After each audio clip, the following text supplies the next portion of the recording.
Ngozi was a woman with dreams that sparkled as brightly as the city lights of Lagos on a hot Friday night. Born and raised in Enugu, she was known for her beauty and quick wit, and she wasn't shy about using both to her advantage. To her friends, she was the queen of charm. But those close to her knew that Ngozi was a woman with a plan to escape the everyday struggles and carve out a comfortable life for herself. And in her mind, the path to this comfort lay in marriage. Not just any marriage, though. She was looking for the kind of relationship that would lift her out of Nigeria and into a life of luxury abroad. And that's where her two boyfriends came in.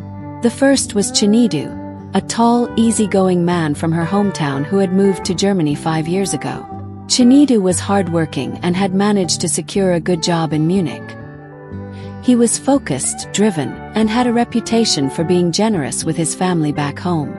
To Ngozi, Chinedu was perfect husband material. He had the stability she craved, and better yet, he was already living in Germany, a country she longed to see. Then there was Emeka, who lived back in Nigeria and sold car spare parts in Enugu. Emeka wasn't wealthy.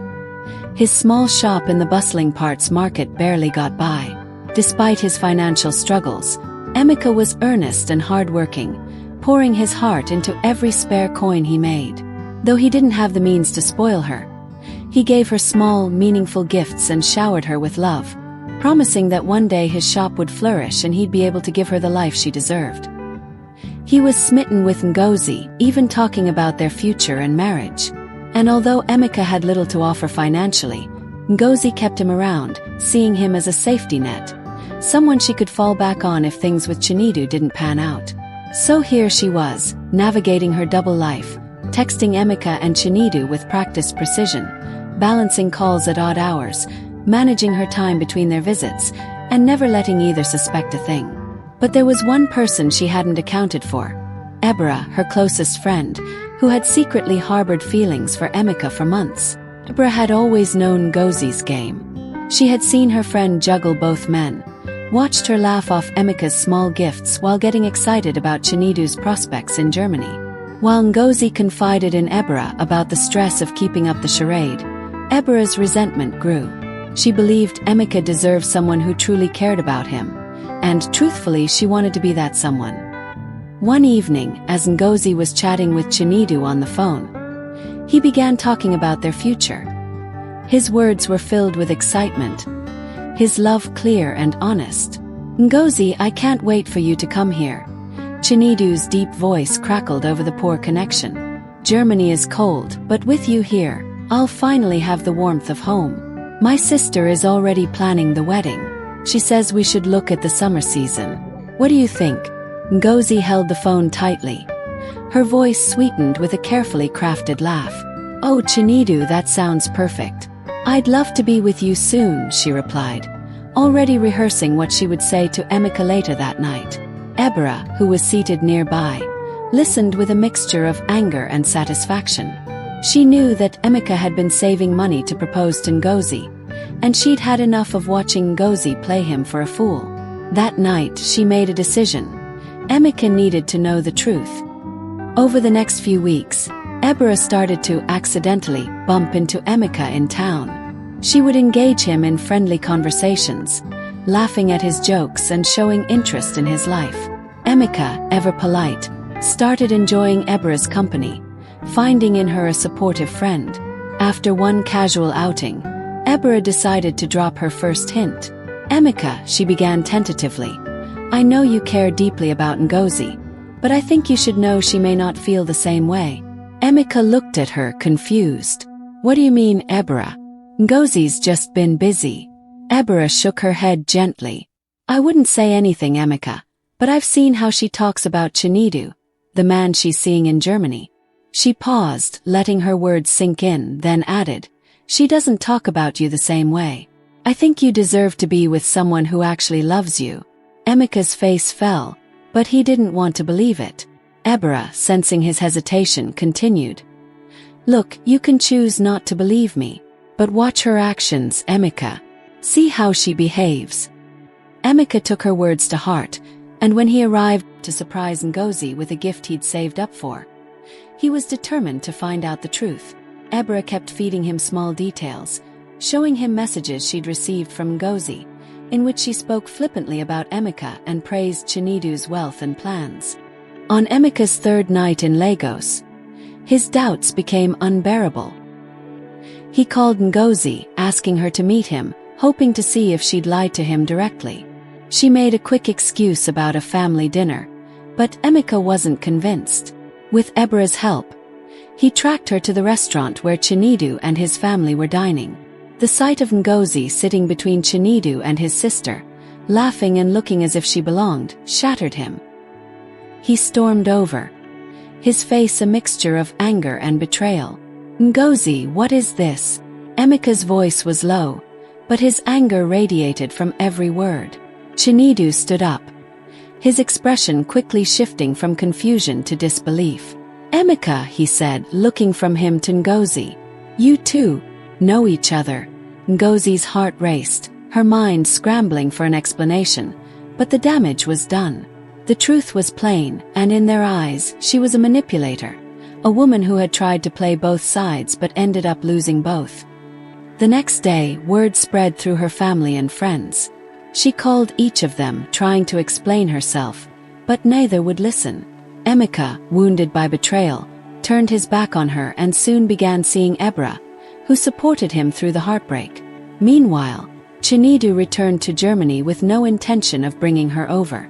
In the silence of her apartment, Ngozi sat alone, haunted by the memories of both men. She had tried to secure a future, but now all she had were regrets, a reputation in tatters, and the realization that even her closest friend had turned against her. The days that followed were dark for Ngozi. News of her betrayal spread like wildfire through her neighborhood, and the whispers trailed her everywhere she went. She avoided her usual spots, unable to face the knowing glances or the harsh, whispered judgments of those who had once admired her. Her friends stopped visiting, her phone lay silent, and even her family seemed too embarrassed to be seen with her. She had only one question on her mind: how could Ebra betray me? Late one night, after too many sleepless hours, Ngozi mustered up the courage to confront Ebra. She could no longer contain her hurt, and her confusion had twisted into a fierce determination to understand why her closest friend would turn on her. She showed up unannounced at Ebra's door, knocking loudly enough to wake her. When Ebra opened the door, her face showed surprise but not remorse. She merely folded her arms, meeting Ngozi's angry gaze with a look of cool indifference. "How could you?" Ngozi demanded, her voice shaking. "I trusted you, Ebra. I told you everything in confidence." Ebra didn't flinch. She took a deep breath and simply said, "Emeka deserved to know the truth. You were using him, and you know it." Ngozi felt a pang of guilt but quickly pushed it aside. "That wasn't your decision to make, Ebra. You're supposed to be my friend." Ebra's expression hardened, and she narrowed her eyes. "A friend," she scoffed. "Ngozi, I was always your shadow, the one you kept around to listen to your secrets, to tell you how clever you were. But this time I couldn't watch you play with someone's heart like that. Emeka deserves better than you." It was then that Ngozi saw it, the flicker of something she hadn't noticed before: love. It was painfully clear. Ebra had feelings for Emeka. She hadn't exposed her out of some righteous moral compass. She'd done it because she wanted Emeka for herself. "You did all this because you want him." Ngozi's voice was barely a whisper. The realization crashed over her like a wave. Ebra didn't deny it. She just shrugged. "Emeka deserves someone who will put him first. I may not have been his first choice, but at least I'm someone who truly cares."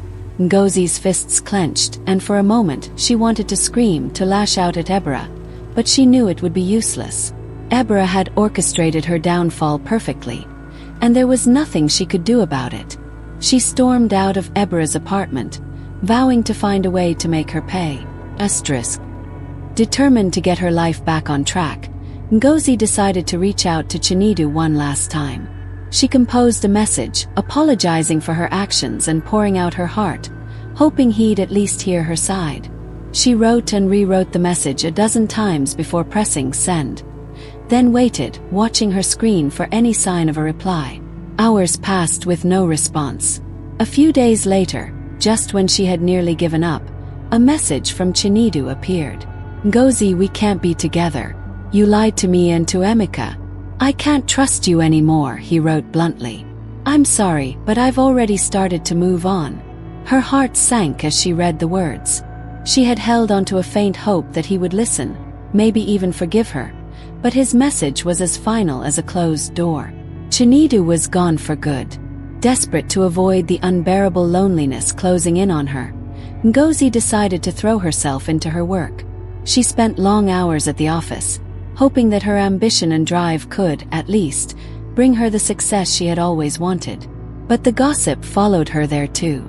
Co-workers whispered behind her back, and some avoided her altogether. It seemed there was no escape from her reputation. Weeks later, when she was on the verge of breaking down, a surprising message appeared on her phone. It was from Emeka. Ngozi, we need to talk. Meet me at our old spot, it read. Her heart raced. She had thought Emeka would never speak to her again. Could this be her chance to explain, to make things right? She arrived early, her heart pounding with nervous anticipation. When Emeka arrived, he looked different, hardened, more resolute. He sat across from her without a word, his face unreadable. The silence stretched, thick with tension. Emeka, she began, but he held up a hand to stop her. I just need you to listen, he said, his voice cold. I wanted to meet because I've made peace with what happened, but I wanted to tell you face to face that I'm done. You manipulated me and you lied to me. There's no going back. Her heart sank, but she tried to hold back her tears. I know I made mistakes, Emeka, but I loved you in my own way. I just didn't know what I wanted. Emeka shook his head. That's not love, Ngozi. Love doesn't make you use people. Love doesn't keep safety nets. He stood to leave, but before he walked away, he turned back, giving her one last look. Ebra and I are together now.